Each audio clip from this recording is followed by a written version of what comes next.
Hello guys! Welcome back to my channel, Grow with Lynn. Ayan, nag-transfer ako ng mga plants sa malalaking pots or nag-transfer ako ng mga succulent for various reasons. Una kong tinransfer itong si Murasaki. Okay naman yung pot niya. Pero, parang guys, ang tawag nun, bakikaw. Medyo maliit kasi yung pot nito, tapos tingin ko nagsiksikan sila kasi sobrang laki na din talaga nito guys. Ito yung isa sa pot na kinuha ko doon sa isang malaking Murasaki ko. Ito yung pinaka mother. Tapos ito na yung isang cuttings niya. So, ayan, nilipat ko siya dyan kasi nga, siksik na siksik. Tapos nilagay ko din ito na nakalbo na. Pero hayaan nyo, makaka-recover din yan siya. Siningit ko na rin siya dyan. Ayan, galing din naman yan siya dito. Asan ba yan? Dito. Pinugot ko yan siya dyan. Banda. So, cuttings pa rin niya. Dalawa yan sila, pero yung isa kasi, feel ko, hindi na siya bagay tingnan. Or kapag lumaki na ito at saka ito, magsiksikan na sila. Kaya, my God, nagpatugtog yung kapitbahay. Sana lang wag nyo marinig. Oo, pag lumaki sila, wala tuloy ako.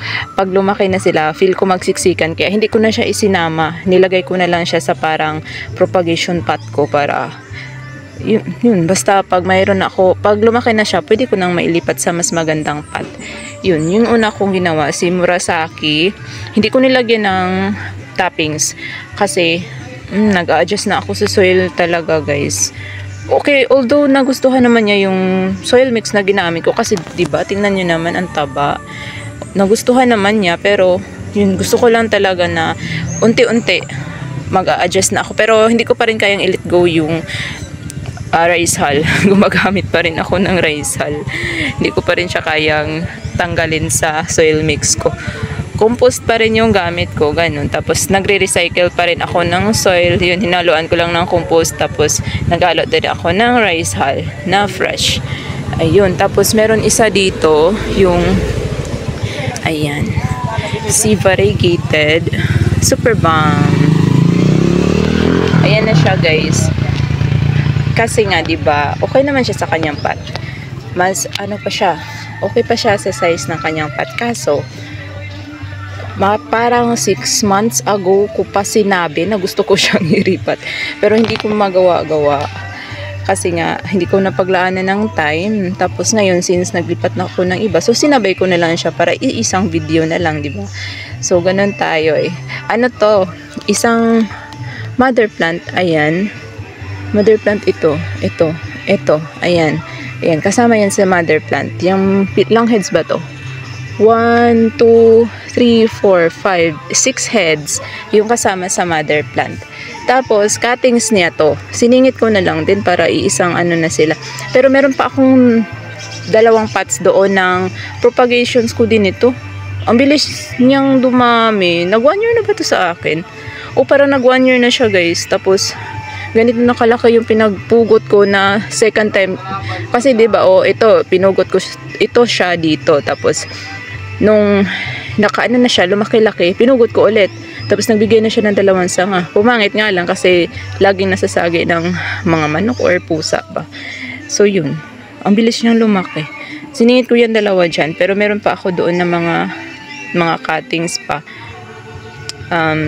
Siguro pagsamahin ko yun sa isang malaking pot na rin para meron akong 2 pot ng malaking pot ng super bomb na variegated. Kasi, bakit ako napugot? Kasi nag-take ako ng chances na mapalabas ko yung variegations niya sa cuttings or sa mga pops. Ganon. Gaya ng mga ibang seller, ganon din sila nagka-cut para kung baka sakali, diba, magbigay ng mga variegations tapos may benta ng mas mahal. Kasi mas mahal naman talaga yung variegated. Diba? So, tiis-tiis lang talaga kasi medyo matagal. Tapos, meron din ako ditong, ayan, mga pops na, ayan, mga pops na, mga dahon na meron ng pops. Diyan ko na rin nilagay. Sobrang dami kong leaf propa nito guys kasi nga diba, laging nasasagi ng pusa. So, sayang naman kung itapon. Kaya nga nung isang beses, meron ako nakita na variegated na leaf propa. So yun, nakakatuwa kapag makakakita ka ng ganun. So ayan sila dyan, hindi rin ako naglagay ng toppings. Ayan siya. Same soil mix lang din sa iba. Ayan, ito lang talaga yung may var, oh. Tapos yung isa, diba, yung isa nasa nga niya, na inalis ko, binenta ko sa kapatid ko. Yun, hindi ko alam kung buhay pa ba. Tapos, meron din akong isa dito na nilipat. Punta tayo dito sa kabila. Ayan, guys. Ito, galing kay Mamay May si Ines. Alam nyo ba, sobrang natutuwa talaga ako sa mga succulents na galing kay Mamay May. Kasi nga, nagsusurvive talaga sila, guys. Mga nakailang order na ako sa kanya. Talagang nabubuhay ko yung mga succulents niya. Nang matagal.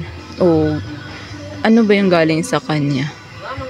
Ito pala. Itong mga nakahilera na to. Ayan, galing yan sa kanya, guys. Sobrang laki na. Ito ang una kong nilipat kasi nga, ayan, napagkita ko na to dati. Dami kasing babies nito. Ayan, malaki na. Okay naman siya sa kanyang pot, pero para mas lumaki pa lalo, 'di ba? Ilipat na natin. Okay talaga siya sa kanyang pot. Talagang nilipat ko lang. Bet ko lang. Tingnan nyo naman yung kulay niya. Oh, ang ganda. Hindi ko alam kung ito ba yung Fire and Ice. Ito ba yun? Hindi ko sigurado yung ID niya talaga. Pero ang taba kasi ng pups niya, guys. At sigurado ako na mabuhay ko yung pups. Kaya nilipat ko na para mas mapatlaki ko siya. Diba ang ganda? O yun lang naman muna yung nilipat ko. Tapos ito na yung isang Murasaki.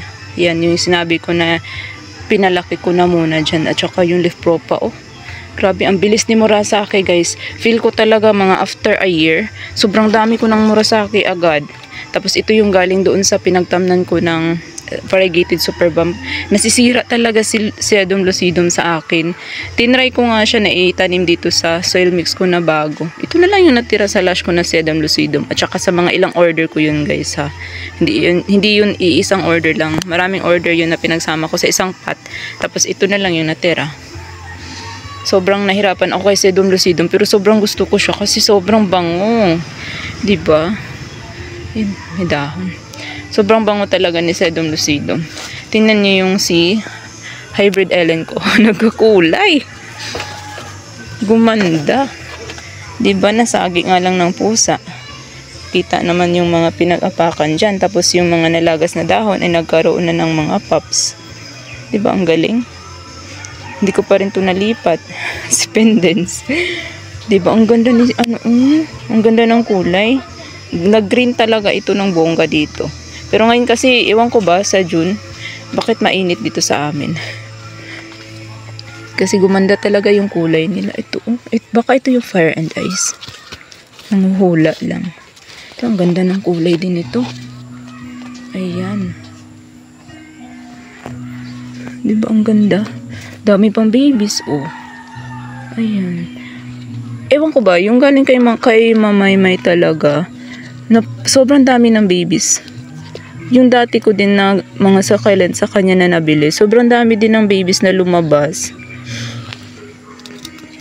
Tapos, ewan ko, tapos nasira lang sila noong nilipat ko ng soil mix. Naglipat ako ng pot, tapos after ko nilipat sila, nasira. Ayaw nila sa soil mix na ginamit ko nung nilipat ko sila. Sayang. Ang ganda pa rin ng Barney Primadonna. Diba? Tapos, tingnan na si Tulumanensis, buhay pa rin. Ayan. So, nagbibigay lang ako ng mga konting update kasi, ewan ko ba, hindi ako masyadong nagbibigay ng update, Napansin nyo ba? Tingnan nyo naman itong ginawa ng pusa dito. Hay nako, basilan pa naman si Tito Bans. Ganun talaga, may mga apple sa garden. Ayan, si Rose Cabbage. Na na. Ang ganda. Ito lang, bakit ang dami niyang dry leaves? Ay, nasagi ko na naman. Linisan ko lang ito. Si Cante Glass na hindi stress. Nasagi ko ata yung dahon niya, namatay, Ganyan pag parang nabugbog mo yung succulents mo. Yung mga dahon, namamatay. So that was it for today's video guys, at sana nag-enjoy kayo, and see you in the next one. Keep growing. Alisan ko lang to ng dahon, and then I'm done in here at magluluto na ng hapunan. See ya.